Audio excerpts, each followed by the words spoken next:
Hello, and welcome to my combo lords joining me here today. We are here in my combo classroom. Maybe those who are familiar with the bird sounds would be able to tell from the background noise. But with those birds in the background, you can't see our classic staples of our combo classroom, like all of our clocks and stuff from this angle. However, if we just look mildly further back, we can see that beyond the tent, we do still have the combo classroom in a state of evolution. Shout out to the staghorn fern, by the way. We are in a state of evolution as we transition toward grade -2. And I set up this tent here while there was enough room a few days ago. And although I intentionally planned to camp for one night, it was so nice sleeping out here and waking up to the bird sounds that I decided to leave it out all weekend until the rain, which will be coming at about midnight tonight. So at some point today, the tent will be packed up, unfortunately. Can't sleep out here tonight. But the rain, dodged us all weekend right here somehow. So I did decide to leave it up for a couple nights. And we're even going to be doing some more camping activities, not on the live stream for these ones I'm about to mention. These will be for the finale episode that I'm filming a bunch of this stuff for, the grade -1 wrap-up that will be coming out on the main channel, the one just called Combo Class. And one thing we'll be doing there, for example, we'll be making a little campfire. And that wood's already a little burnt because in the camping stream we semi-lit it to roast a strawberry. But I got a lot more vegetables so that I'll be able to cook an actual whole meal out here. And the problem that wasn't lighting the fire was that I only had the paper level of stuff, like cardboardy stuff, and the big ol' logs level. And you need a middleman or middle thing, such as kindling, smaller sticks that light easily but stay lit longer than cardboard. And so I got some kindling, I bought some, and I also bought some vegetables, and I will be roasting my lunch/dinner on the campfire tonight. That won't be for the stream, but it'll be in the finale episode coming out in a week or so. Now, to whoever said they're going camping soon and they're scared, should be good. Camping's very fun. Make sure to prepare. So I'm camping in my backyard, so it's a lot easier here. It's not a full-on camping trip, which I do also love. But if you go camping, you do need to double check through your checklist, make sure you got all your supplies for the right amount of days. Here it's a little more calm. Now, in this bonus video that I wanted to make today, because I got a little extra time before I start filming in just about an hour from now, so I only have about an hour to do this stream here, I wanted to drop a little more mathematical knowledge toward all of the people who like that side of the channel, because I think about numbers a bunch and talk about those, and a lot of the people watching here are intrigued by the number facts especially. I do like trying to mix it up with things like nature that I also love, and this week I've actually been more focused on the nature side of the world than the number side, taking some little field trips and stuff, and meeting some interesting animals. And here, however, I did have some mathematical facts that I wanted to weave into the nature. And there's a lot of ways you could connect math and nature. One way you could connect them is actually looking for, in nature, things that are mathematical formulas of this hypothetical number world approach or line up to or see some limit or similarity to in a real world phenomena. So you can use math to create physical equations or demonstrations of the shapes or colors of things. But you also can even just use math in another way, mixed with, the ideas of nature, in another way I want to share here, which is often numbers get a cool nickname. It's like these are the prime numbers. In number theory, where you look at which integers have which properties basically and which ones solve which equations, you get tons of nicknames. You get weird numbers, amicable numbers, perfect numbers. There's all sorts of cool nicknames. What are some of the funny ones? You got impolite numbers. You got all sorts of crazy nicknames. And sometimes I think that the nicknames actually help to go deeper into the concept because they give you something good to grasp and think about, sort of an analogy in your head for what you're working with. If things get too abstract, it gets hard to visualize. So sometimes having a little analogy can be good to visualize them. Like maybe we imagine that prime numbers are little rocks that are like building blocks, and that composite numbers are little stacks of those rocks being multiplied together. And maybe that could help us visualize some things about prime factorizations. Maybe these random names of weird numbers, amicable numbers and stuff can help you visualize them. Like how amicable means friendly basically, and their numbers, although friendly numbers are a different thing. There are friendly numbers and those are different. I'm still going to show those in a future episode. So all these maybe help you visualize the ideas of what these numbers want. So sometimes I've thought, what if you backtrack? What if you come up with a nickname based on something you see in your world, something that you in the world use to try and describe some traits, like maybe I say, which animals fly, and I'm categorizing flight as a trait animals do or don't have.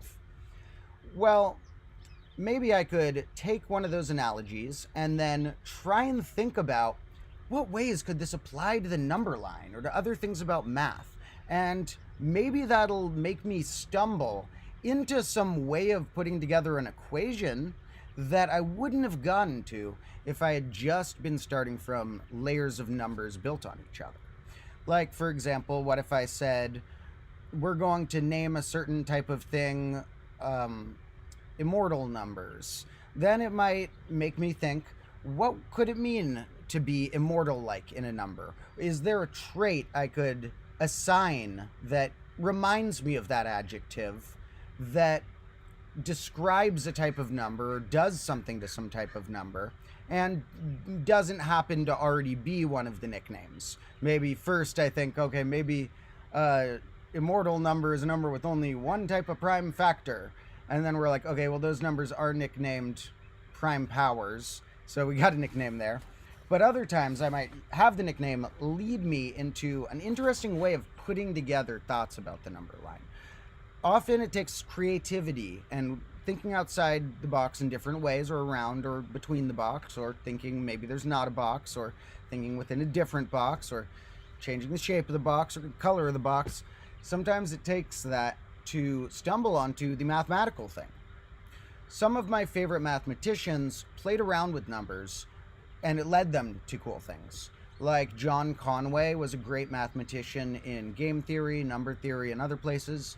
And a lot of his coolest stuff came about from a little game he was playing with numbers that may have emerged not from, I'm going to see which numbers have their square be one less than a prime, or maybe it got there by thinking which numbers feel like they jump in a certain way, or which numbers feel like they're more hidden in a certain way, or other ways we could have nicknames and stuff. And to answer our comments real quick before I jump deeper, why do I wear the dirty cloth, as they call it? This is my lab coat. It protects me from the elements. It's extra helpful while I'm camping. However, to those who hate the dirtiness, don't worry. I have mentioned at times there will be typically one lab coat purchased per grade. I'll keep the old one. I may sometimes need to wear 2 lab coats. Maybe I'll sometimes need to lend someone a lab coat, like someone who's on my set, you know. But I'll make other people wear this one sometimes. But I will be having a new lab coat. Spoiler alert, I already bought a new lab coat. I'm just not showing it yet because it's one of the things that will burst into existence when grade -2 does. I've also bought some other really cool things I'm not even going to tell you about, because all I'm going to say is grade -2's intro will be really cool. Now, for those who like the dirtiness and the chaos, don't worry, I'm sure it won't be too long before the new lab coat and new desk reach similar states of insanity or decay or whatever you call it. And as for the half-shaven look, correct. 50% of people, about 40 to 50%, wanted me to get it shaved. So we shaved approximately the amount of what percent of people thought I should shave it. Now, to those who think it's some sort of fashion statement and this is what I think what I look like now, don't worry, I'm going to be shaving it before grade -2. I'm going to look fresher, like it's going to look more like this side. Part of why I did it also is because I kind of like having this side, when I'm facing this way, look a little more like how I look at the beginning of grades, and have this side look like a little more like how I might look at the end of grades, and maybe at the very end of the grade you get a 50-50. Also, on the day that I was thinking of doing it, I told one of my camera people, well, I'm 50%, I said, I'm probably going to shave half my beard at some point. And they're like, you can do it today while we're filming? And I'm like, I don't know if I should do it today. I have to go to like all these parties and stuff this week, and I have all these plans, and I'm about to pass 100,000 subscribers soon. But I was like, there's like a 50% chance that today I'll be like, yeah, whatever, screw it, let's do it. And they were like, a 50% chance? That means that, does that mean 100% chance that you have to shave 50% of it? I'm like, damn it, you got me there. But, all right. Now, about other comments real quick, because I do want to go onto the number 10 stuff I wanted to chat about. And the beauty of fractals, yes, they're very beautiful. I'm not going to talk about them this second, but there will be many episodes discussing fractals. To whoever made a pun about tents, I was very close to making some intense puns in the title. Would have had some really intense puns in there. I even realized that intense has even more ways than I realized, because it's not only INTENSE for being really intense, and IN space TENTS for like, we are intense. But it's also INTENTS, like when you have an intent to do something, what were the intents that you had? So there's a lot of ways that could be. It could also be in an inn, you know, like INN is like a synonymous with a certain type of hotel. You could have an inn that had tents, and you could be at the inn tents. So trust me, I had to really bite my tongue and tie my hand down to not put some dumb puns in the title. Now, what's something I absolutely hate? I try not to hate very much. I hate people who have irrational hate. Now, that sounds ironic, but I try not to hate things too much. I hate certain types of greed that cause other people to suffer. So I hate certain things that the modern world and people in it and companies in it generate that hurt the environment and hurt minorities and hurt various aspects of life. So I very strongly dislike certain corporations and their actions, but I try not to be a hateful person. Like I joked in the nighttime camping stream, I don't have any enemies, so don't become my first one. Half joking. Half joking. So I walked into the St. Patrick's Day party last night, and I was looking like this. And St. Patrick's Day is this holiday that is like an Irish thing, but now has become this big drinking holiday in America. Kind of dumb. I don't even drink these days. I actually haven't drank in a long time, so I didn't drink last night. But I still had a lot of fun. I was still out really late and had fun because my friends are super fun.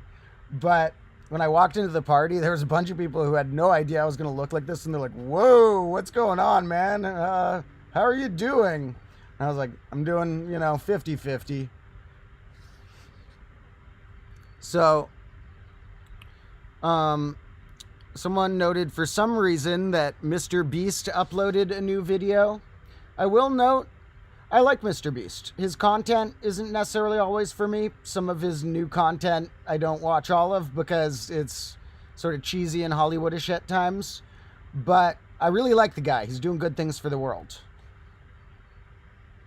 So, can't answer too many other comments. My thoughts on stoicism and so on. And we'll go into more stuff later. I need to get into my thoughts about the number tense. And I'm in fact going to very shortly be shrinking my face to have this and the computer screen so that we can have two important number tables up to help us look at some facts. So I just wanted to answer the comments for a minute, but back to the thoughts that I was going into. I was noting how having a nickname could be kind of interesting to help you backtrack almost, thinking, here's a concept. Could this be a nickname for a type of number? And so when I was here in the tent, I thought, well, and I've had other ones I'll share later, like, thoughts of what types of number have what adjective feels like that style of what a number could do. And when I was in the tent, it made me think, I'm in a tent. I am a little thing surrounded by this tent. Could we turn tents into an analogy for numbers? Now, when I looked up, is this a thing that has been nicknamed before? Is there, in American English combined with math, something that if I Google it, will show me something about tents and numbers? Pretty much all the results were not that. They were like a random exercise from some math thing about measure the area of this tent. They were about tent-shaped prisms, And so that isn't really tent nicknaming something. It's just like, okay, what's the size of an actual tent geometrically? But, so you could also take the geometric analogy and use tents as a nickname for a type of prism. But we're going with numbers because we've been doing a lot of number theory here. I like that a lot. And number theory, like I said, is typically into what whole numbers or rational numbers sometimes even other algebraic numbers, follow what solutions to what equations. And even though it sounds all equation-y, you can often turn it into a cool little name. Like, you can write down a long mathematical definition for what the twin prime conjecture means in number theory, one of the cool open questions. But you can also phrase it as, are there an infinite amount of primes that are on consecutive odd numbers? So you can sometimes phrase the number theory questions, despite them being very number-based, in words. And that does take nicknames, sometimes nicknames that we're used to, like prime and even and other nicknames that you're very used to. Now, with the idea I had of, can we turn tents into an analogy for numbers? And when I looked, apart from some random things about this size of tents, there was one article I found that used something that they nicknamed the method of tents. So one person nicknamed something the method of tents. However, I didn't see this mentioned anywhere else. This paper was from 1975, so I don't think the method of tents caught on. The only reference to it I could find was copies of this paper. So there is also the method of tents, but that is not what I'm talking about today. For anyone who wants to look at whatever nickname related to tents came up in the 1970s, I have not fully looked into this, but it's about this abstract basically as a synopsis of the paper. But the type of numbered tents I was looking at were more number theory-like, and think about the number line. So if you're looking at a number line, what would a tent feel like? And to me, what a tent felt like on the number line was one thing that's sort of like the camper in between other things that are sort of like the tent. Now, if you were on like the complex plane, you could argue that the tent might go all the way around the thing. But on the number line, to go around a thing sort of just means on each side. And so I was thinking, maybe tents, what analogies could I use that for to describe what correlations a type of number might have with the pair of numbers that are surrounding it. Basically, if you look at patterns that numbers that are two apart can have, and patterns that single numbers can have, when do they correlate where you can know that this sort of tent implies something about the camper between it, or that this sort of camper implies something about the tent around it? Now, of course, I could have just phrased this as, what correlations do numbers have with the pair of I could have said, what correlations does a number n have with the set of numbers that is n minus 1 and n plus 1 analyzed in conjunction. And I'm sure that's stuff that has been researched, and some of the facts I'm going to show I've even mentioned before in a completely other way where it was described completely differently. But today we're going to reformat a few things all under this nickname of tense. And we're going to take a few things that I've told and a few things that I probably haven't told yet on this channel that are little facts about numbers, and they are going to just be about whole numbers. We're going to be looking at whole numbers, typically positive today, but sometimes we'll let 0 and the negatives in. And we're going to be looking at, for a given number, what correlations it might have with the tent around it. Now, and one last reminder, this isn't necessarily a term. I don't know if I'll use this term in the future. It's not like a brilliant nickname that I'm like, we must stick this. We must get this in the dictionary along with threeven. Not along those lines. Just fun to think of an analogy to see how many different things from number theory can I stick in it. Because sometimes it helps amalgamate different ideas into one unifying thought. These different things that I learned could all be described as types of tents.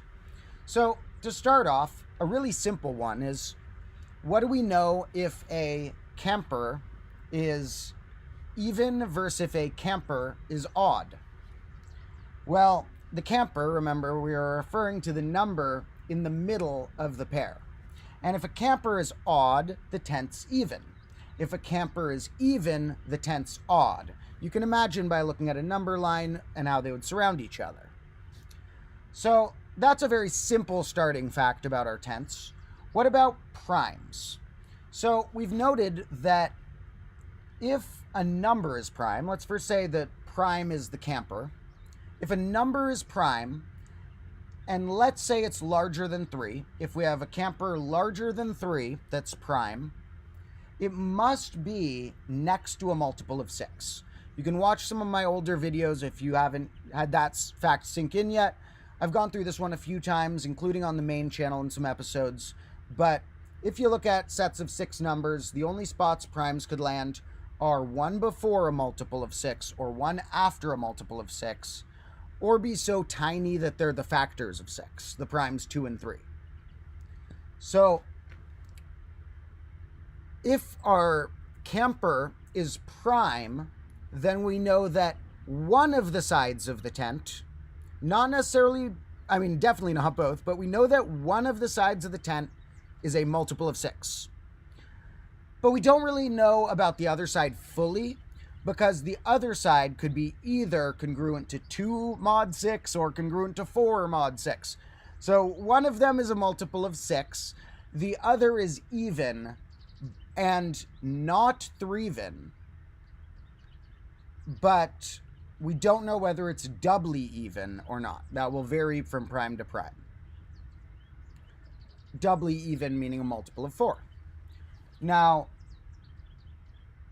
what about, though, if the tent is completely prime? Well, that's those fellas named twin primes I mentioned. When primes are 2 apart, it's twin prime. So if the tent is, and here's where we'll go now to some cool tables in the background. These are 2 amazing tables on Wikipedia. I love Wikipedia. Best website along with YouTube. So, I mean, maybe not best. There's some really cool, lovely websites that are extra pure and purely wholesome and awesome, like the OEIS and stuff. But the websites I get the most stuff out of in life have got to be YouTube and Wikipedia. Now, here's a great table. That's the table of prime factors. What prime factors make up different numbers. Here's another great table, which is the table of divisors. What are all of our positive factors here? And so, for example, you know, to those who get mixed up of prime factors or factors, like 6 is, or let's say 12, its prime factors are 2 times 2 times 3, because you can't split it smaller. 2 squared times 3. but all of the positive numbers that can divide it are there. Now, 12, we went there. Whoops. Shout out 12, great number. Classic, all-star number. We nicknamed it a dozen. Not many numbers with a nickname. Deserves it.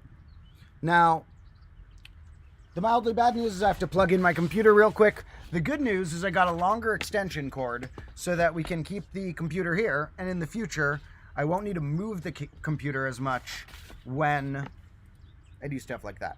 So, and for this firewood kindling I was able to get, this extension cord I was able to get, and things like that, shout out to my Patreon supporters. Very helpful with my endeavors like this. I will also note here in the stream that, like I've mentioned before, my Patreon supporters will be thanked in a whiteboard shot in the finale episode I'm working on. And that will be filmed pretty soon, the whiteboard shot. And so if you are somebody who has donated to this channel in some other way, or been leaving comments for so long that you think I would recognize your name because you've left a billion comments over time, then let me know and I'll stick your name on the whiteboard too.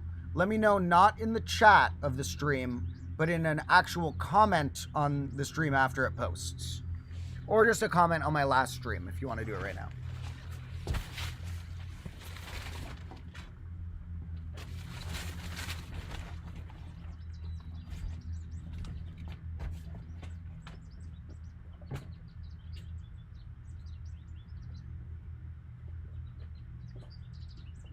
Okay, so now we should be plugged in, should be good, but I still don't have a crazy long time for this stream, like I said, but we got another half an hour or so, and looking at these two tables is going to help us out, because we got all sorts of data there.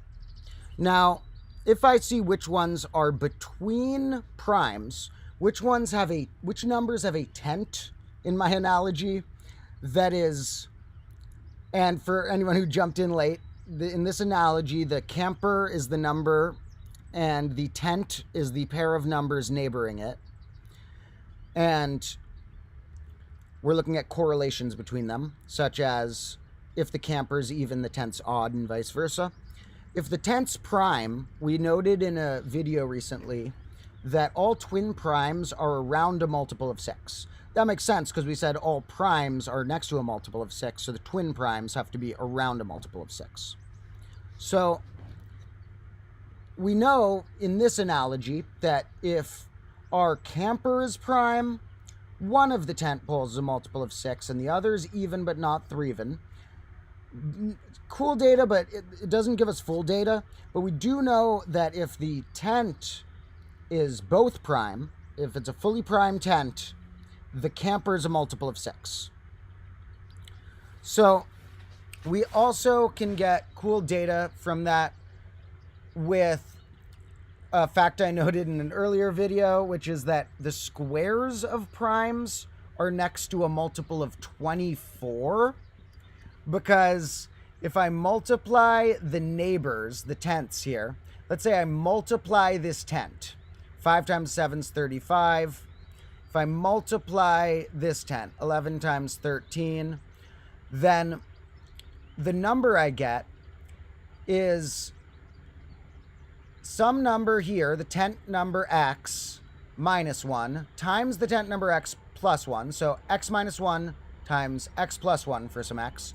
And x minus 1 times x plus 1 is how you can factor x squared minus 1. Meaning that x squared will be 1 above what these multiply to. And it's true. 6 squared is 36, 1 more than 5 times 7. And so we get an extra cool correlation where if I multiply the tent, if the tent's fully prime, I get a number 1 less than... Oh, no, wait. This one was too small to work. 5 times 7 is not the multiple of 24. It still hit our cool stuff, but we are... Let's see. 35. Yeah, that one's going to be too small to make it work, maybe.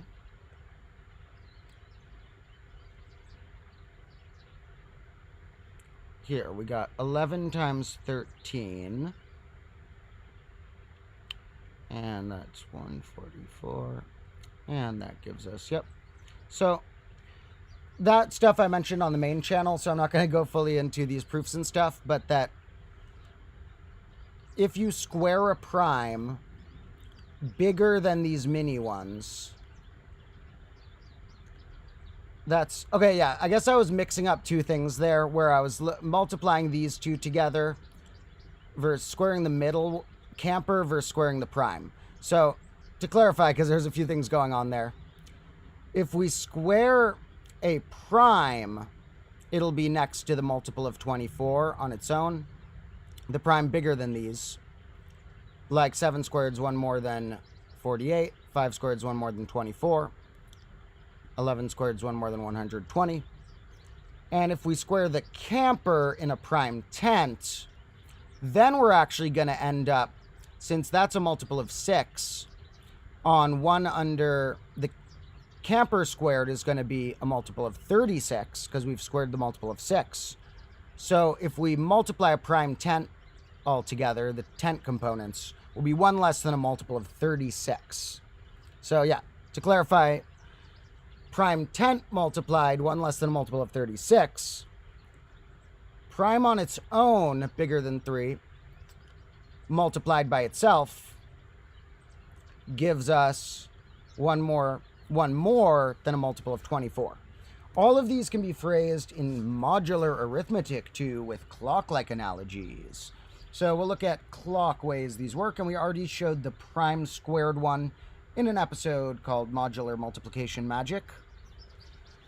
And that is on the main combo class channel, to make sure you're all tuned into that too, where my fuller, more perfectionist episodes go. And that's some stuff about primes. What other types of tents can we have or not have? We can't have a tent where both members are threeven, because that's too close for two multiples of 3 to be. Same with the tent isn't going to have any factors in common that are larger than 2. Because otherwise, like, factors of 3 are 3 apart, factors of 4 are 4 apart. And so it's not going to have members of the tent and the camper together are not going to share any factors larger than 2. But we do know that one of the 3 of either the tent or the camper is threeven. And we know that either the camper or the full tent, both of them, are even. Same with either the camper or both the full tent are odd. Now, another type of interesting number that we've talked about are these ones called perfect powers. The numbers that when we, here they might be phrased a different way in the prime factorization chart, because we can have 36 as a perfect power at 6 squared, but 2 squared times 3 squared. Here the exponents are the same, and so it works out. And there are other cases where we can get a perfect power. So this won't show fully the definition, because the definition of a perfect power is a number that can be written, doesn't have to be the prime factorization, that can be written as a to the power of b, with a taken to be sometimes 2 or greater, sometimes 1 or greater. Often 1 is included as a perfect power, so often. Occasionally 0 is allowed, not usually. So 1 is often allowed as a perfect power, so we'll go with 1 and upward for the a number, to the power of b, with b being at least 2, and then being whole numbers. So you need like some number to a power that's at least 2 as a way you could write a number. Like 36 is 6 to the power of 2. Those are perfect powers. Now, can we have a tent that are both perfect powers? That means 2 numbers apart that are both perfect powers. And if we did, could we know anything about the camper? Like, could we know what type of number the camper was in between them? Or maybe even know specifically what is the camper, if there's only one circumstance of it. Now, let's first look at if we were to allow negative numbers. We have an interesting one with 0, which is in between 1 and negative 1. 0 has a tent of 1 and -1. In fact, it's worth noting that on our number line using integers, if we're taking integers, basically a whole number, but we are including negative here, then 0 is the only camper whose neighbors both have a sign, positive or negative, that are different. 1 is positive, -1's negative. At all other spots, the tent will either be both positive, both negative, or have a 0 as one of them. But 0 is in the cool spot where its neighbors are 1 positive, 1 negative. Now, 0 is in between a perfect power tent if we were to allow negatives, because -1, theoretically, and it's actually not usually considered a perfect power. So we'd have to extend our definition of perfect powers as well. If we extend our definition of perfect powers to also allow negative numbers in the base, as well as extending our number line to include them in our tents, in our camping ground, then -1 is -1 to the power of 3. Also, it's -1 to the power of 5. Also, -1 to the power of 7. So on. 1 is 1 to the power of whatever whole number. So 0, if we were to extend the definition of those to include negatives, would be between it. However, perfect powers don't usually include -1 as a perfect power. So we're going to say that that's not allowed right now, and 0 doesn't get to have the distinction of being between perfect powers. So, is there a number whose neighbors are perfect powers? If anyone knows, try and figure it out, or if you know, leave it in the comments. There is 1. So, can anyone figure out the number here that has tents that are perfect powers, both members of their tent? I'm going to go back to the chat for a moment, and I'll tell you the answer if no one comments it, but let me know if anybody has your own guess of what is the number in between the perfect power tent.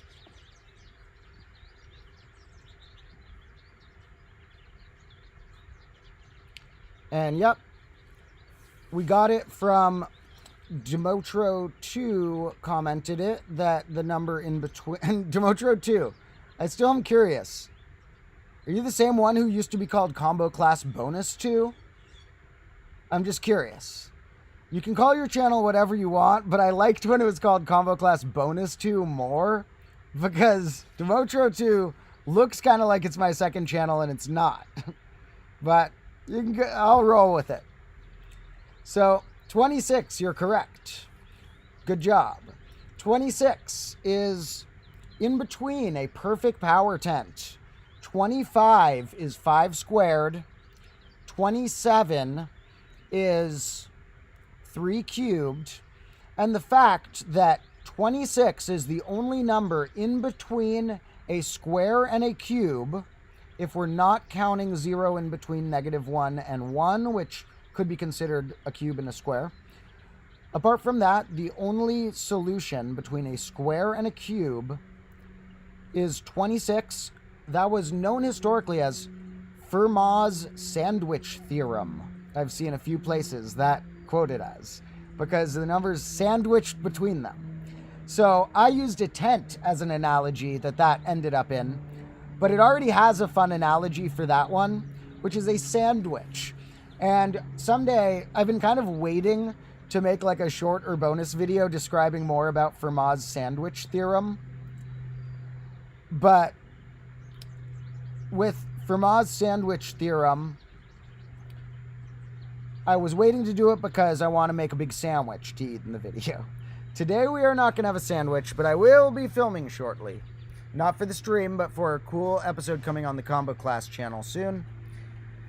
A campfire, lunch, or dinner. So that'll be good. Now that we have our kindling and stuff, I'll be able to make a nice, cool campfire.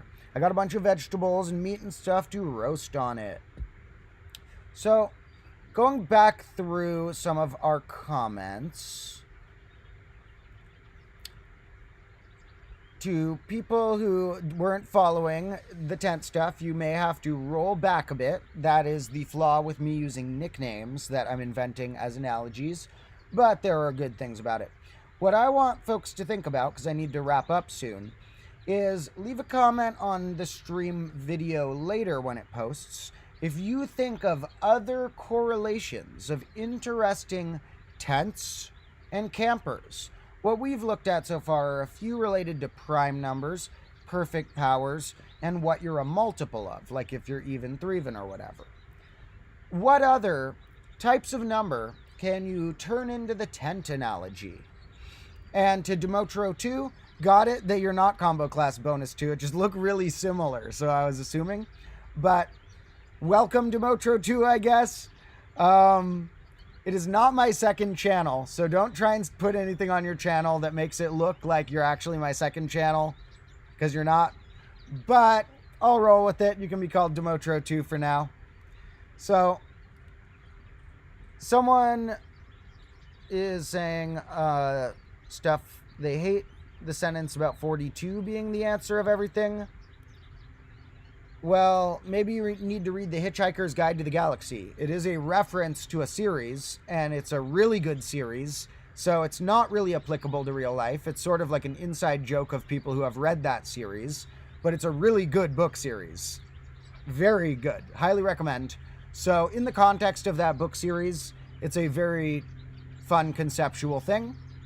Obviously, in the real world, 42 isn't, necessarily more important than numbers like 2 or 3 or 6 or stuff. However, looking up the number 42 real quick to see a few facts I may not know or may have forgotten about it. It is the second sphenic number. It is a pronic number. It is a primary pseudo-perfect number. It is a Catalan number. It is a pentadecagonal number. It is a meandric number. I know I haven't explained most of these, but it does have cool traits, like most smallish numbers. So, I'm going to have to wrap up the stream now. Thanks to whoever has joined me throughout this. And someone's wondering what they need to know about the normal distribution. Ironically, there's a really good... You may be mentioning this because you saw this, but maybe not. But there's a really good 3 blue 1 brown video that just came out about that like this week. So either you're saying that you saw that and you want to know more about it, and I will share more, but I need to we'll go into the normal distribution another time.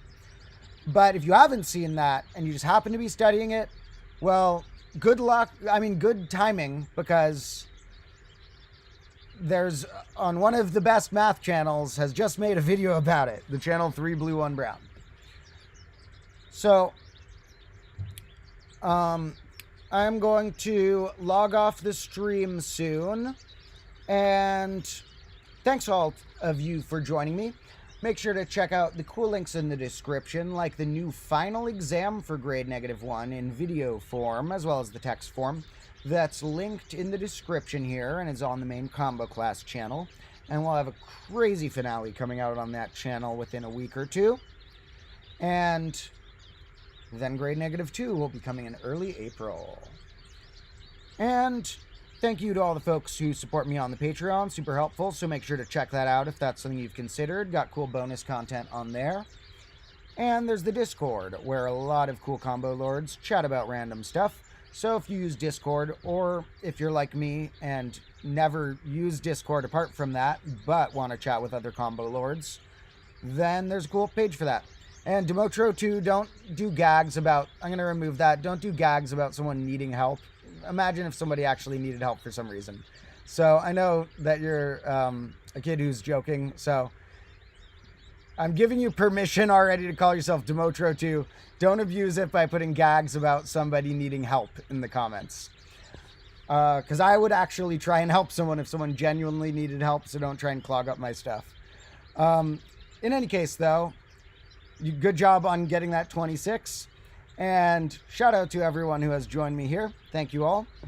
I will be quitting the stream now and seeing you again either later today or tomorrow for some sort of bonus video I'll be doing about some fun facts about highly composite numbers and maybe some other stuff, but I'm not sure if that'll be before or after the live stream that I mentioned I'll be doing tomorrow, which is my Monday streams I'm doing this month. So I will be live in tomorrow's my morning at 10 a.m. my Pacific time here. And either before or after that, I'll have a bonus video about highly composite numbers. So thank you all for joining me. Love you all. And the reason it's shorter is because I am filming. I am going to shortly meet up with my camera guy to film cool stuff for my finale episode for the channel that, although it has less subscribers, I care more about, honestly, where my best projects go, which is the Combo Class channel.